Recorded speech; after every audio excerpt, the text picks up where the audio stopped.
ইউনূস হচ্ছে যে আল্লাহ সৃষ্ট সেই শয়তান।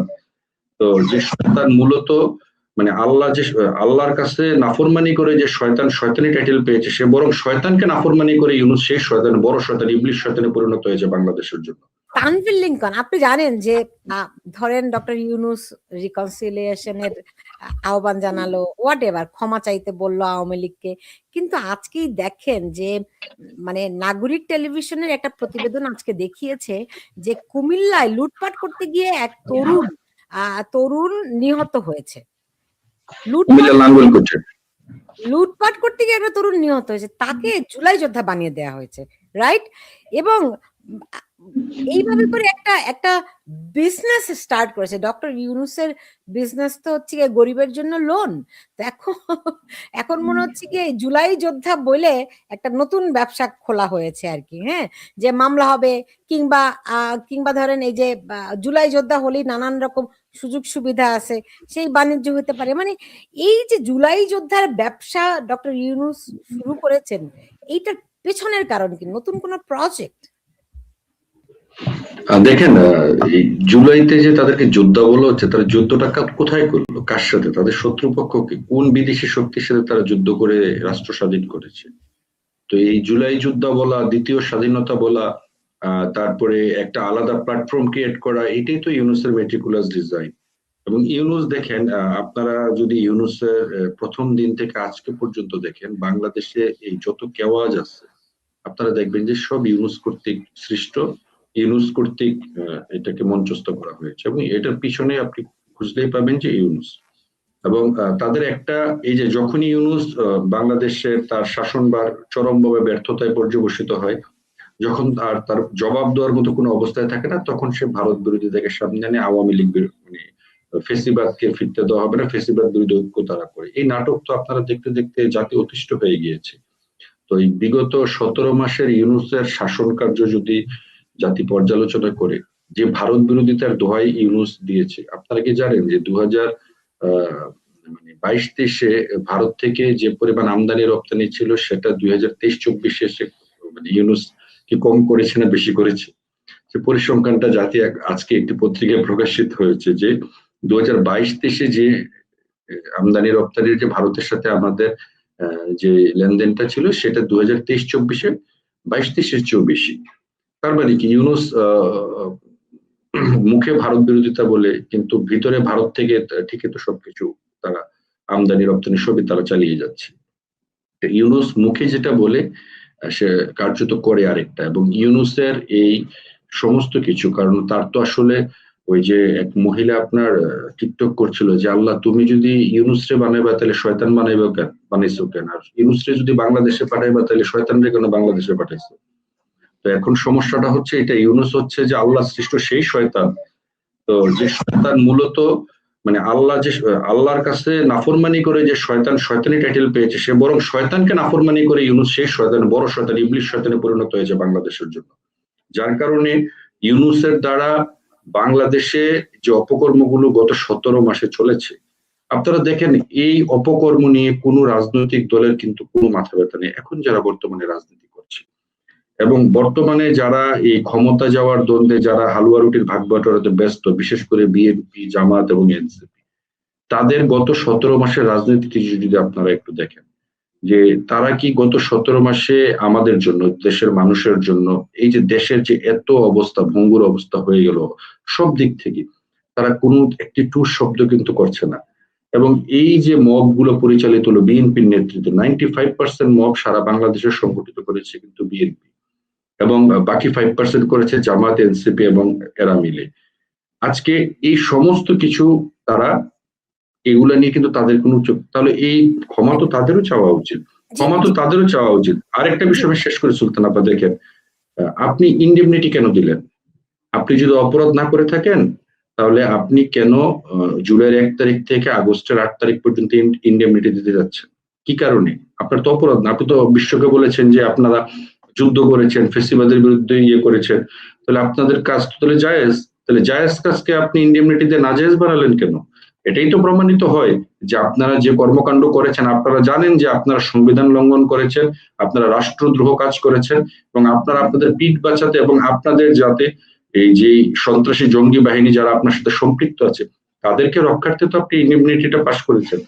ইন্ডেমনিটি তো সংবিধানের কোন আইনে আপনি ইন্ডেমনিটি করতে পারেন সেটাও আপনি কিন্তু সংবিধানের কোনো কিছু কিন্তু আপনি মানছেন না, এবং আপনি নিয়ে আসলেন কি এই যে জুলাই যোদ্ধাদেরকে কি করবেন জানি একটা গেজেট আকারে কি করবে জানি তাদেরকে ইয়ে সংবিধানের 46 ধারা অনুযায়ী। আপনি কি সেটা পারেন?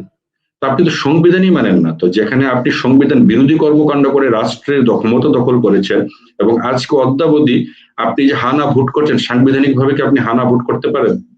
আপনাকে কি সংবিধান সেই অনুমতি দিয়েছে? আপনি কোন হিসেবে সংবিধানে কি হানা ভোট আছে? কোনো কিছু তো নেই। তার আগে মঞ্জুরুল হক, এই যে 17 মাসে এত মানুষকে পিটিয়ে হত্যা করা হলো, মব করা হলো, আইনের শাসন একেবারে ভুলণ্ঠিত অবস্থা, কিন্তু আপনি দেখেন এই যে দুজন কূটনীতিকের সঙ্গে ডক্টর ইউনূস বৈঠক করে বললেন এগুলো আওয়ামী লীগের লোকজন অপপ্রচার চালাচ্ছে, আওয়ামী লীগের লোকেরা দেশের অবস্থা খারাপ এই অপপ্রচার চালাচ্ছে, এবং আপনার ডিজিটাল মানে এআই দিয়ে এগুলো যে মিসইনফরমেশন ডিসইনফরমেশন এগুলো তারা স্পষ্ট করে দেখাতে পারছে। মানে বিশ্বের যাদের আমি শুনেছি ডক্টর ইউনূসের পিআর খুবই স্ট্রং, তো কিন্তু যাদের সঙ্গে তারা পিআর করে তারা কি নির্বোধ? তাদের কি কোনটা সঠিক কোনটা বেঠিক এটি জানার সক্ষমতা তাদের নেই? তিনি বলবেন যে এগুলো দেশে ঘটেনি, আওয়ামী লীগ অপপ্রচার চালাচ্ছে, আর যাদেরকে এটা বলছেন তারা এটি বিশ্বাস করবে? ডক্টর ইউনূসের শেষের দিকে এমন পরিণতি হবে যে তার জন্য যারা মিথ্যা তৈরি করছে, যে লাই ম্যানুফ্যাকচারার, তারা এক পর্যায়ে বলবে সন-তারিখ এক উল্লেখ করে যে অমুক অমুক দিন অমুক মিথ্যাটি তিনি আমাদেরকে তৈরি করতে বলেছিলেন, আমরা তৈরি করেছিলাম। কারণটি হলো যে আপনি যে পিআর এর কথা বলছেন, তার পিআর টিমের ভিতরে তো আপনার ফ্যাক্ট চেকার আছে। সেই ফ্যাক্ট চেকারে আপনি দেখবেন যে অধিকাংশ ফ্যাক্ট চেকার কিন্তু বলছে যে এটা ফ্যাক্ট। যে যে হত্যাকাণ্ডগুলো ঘটছে বা যে আইনের মানে ঘটছে, মানে বত্তাইগুলো ঘটছে, আইন শৃঙ্খলা পরিস্থিতির যে জঘন্য অবস্থার যে প্রমাণগুলো আসছে ফটোকার্ড হিসাবে, এর ভিতরে অনেক ফটোকার্ড আছে যেগুলো বানানো, এটা অস্বীকার করার উপায় নেই, এআই দিয়ে বানানো, কিন্তু অধিকাংশ ফটোকার্ড কিন্তু তাদের নেতৃত্বে তাদের নিয়ন্ত্রিত চেকাররা, ফ্যাক্ট চেকাররা বলছে যে হ্যাঁ এটা সঠিক। তখন আপনাকে বলতে হয় তাই বলছে। সে তিনি মনে করেন যে মার্কিন যে দুজন সিনেটর এসছেন তারা বাংলাদেশের পত্রপত্রিকা, বাংলা পড়তে পারে না, বাংলাদেশের পত্রপত্রিকাও পড়ে না।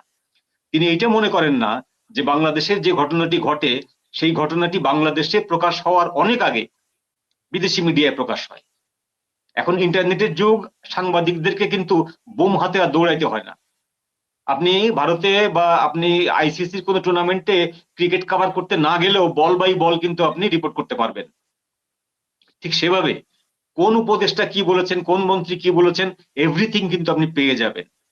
তো সেখানে আপনি বলতে হয় তাই আপনি বলছেন, কিন্তু আপনি নিজেও জানেন, ডক্টর ইউনূস নিজেও জানেন যে তিনি অসত্য বলছেন, তিনি সত্য বলছেন না। তিনি প্রথম দিন যেটি বলেছিলেন, প্রথম সপ্তাহে যেটি বলেছিলেন যে শেখ হাসিনা সরকারের উপরে মানুষের এত ক্ষোভ, সেই ক্ষোভটি প্রশমিত করার জন্য তারা এই 2-4টে ঘটনা ঘটাচ্ছে, এটি ধীরে ধীরে কমে আসবে। ঠিক একই কথা বলেছিলেন তারা চিন্ময় কৃষ্ণ প্রভুর গ্রেপ্তারের সময়, যে ওই মানুষের একটা ক্ষোভ, তারা আওয়ামী লীগকে ভোট দিত, এটা তো আসলে হিন্দুর জন্য না, ধর্মের জন্য না, তারা আওয়ামী লীগকে ভোট দেয়, তারা আওয়ামী লীগের স্বৈরাচারের দোসর, এটাও আস্তে আস্তে কমে আসবে।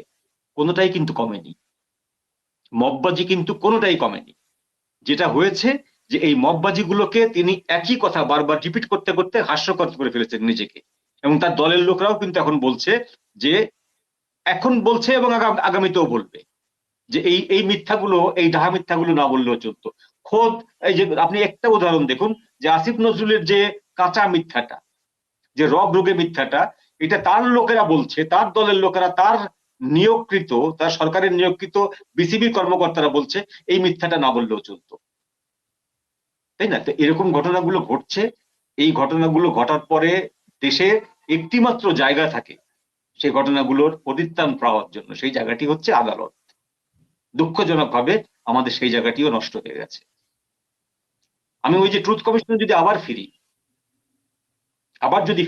যদি এইটা আমি ফিরি, যে কোন জনগণের পক্ষে, এই যে ইউনূস সাহেব যে বললেন যে উনি নির্বাচন হবেই 12 তারিখে, এই যে প্রত্যয় যোগ করলেন 12 তারিখেই, এখন যদি উনি করতে না পারেন, তাহলে কি কোনো ব্যক্তি তার নামে কি আদালতে কোনো মামলা দায়ের করবে? করবে না। কোন ব্যক্তি কি তার বিরুদ্ধে মামলা দায়ের করছে যে তিনি যে কথা বলে এসেছিলেন তার ব্যতিক্রম করেছেন, তিনি দীর্ঘদিন ধরে ক্ষমতায় টিকে আছেন, আরো দীর্ঘদিন টিকে থাকতে চাচ্ছেন, সুতরাং তার বিরুদ্ধে একটি সুও মোটো রুল জারি করা হোক? কেউ কি করেছেন? করেননি।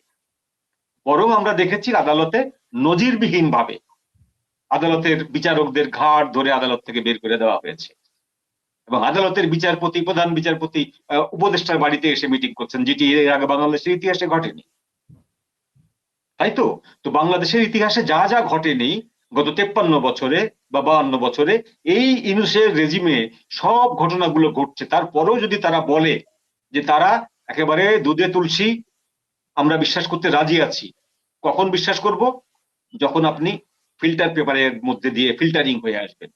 আপনার ফিল্টারিং হওয়ার ভয়েই তো আপনি আজকে নির্বাচনটাকে আপনি পিছিয়ে দিতে চাচ্ছেন, আপনি আওয়ামী লীগকে নির্বাচনে ঢুকতে দিতে চাচ্ছেন না, আপনি জনগণের কাছে ক্ষমতায়ন করতে চাচ্ছেন না। কি জন্য? ফিল্টারিং হলে আপনি তো ফেঁসে যাবেন। এত বেশি অপরাধ করে ফেলেছে 17 মাসে যে এর একটি প্রাণীও কিন্তু আইনের হাত থেকে বাঁচবে না, একটিও না।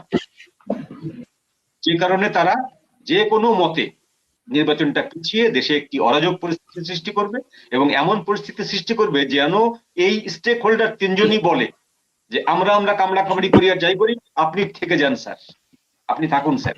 উনি এই কথাটি শোনার জন্য এইসব প্ল্যান গুলো আসলে এই চক্রগুলো খেলছে।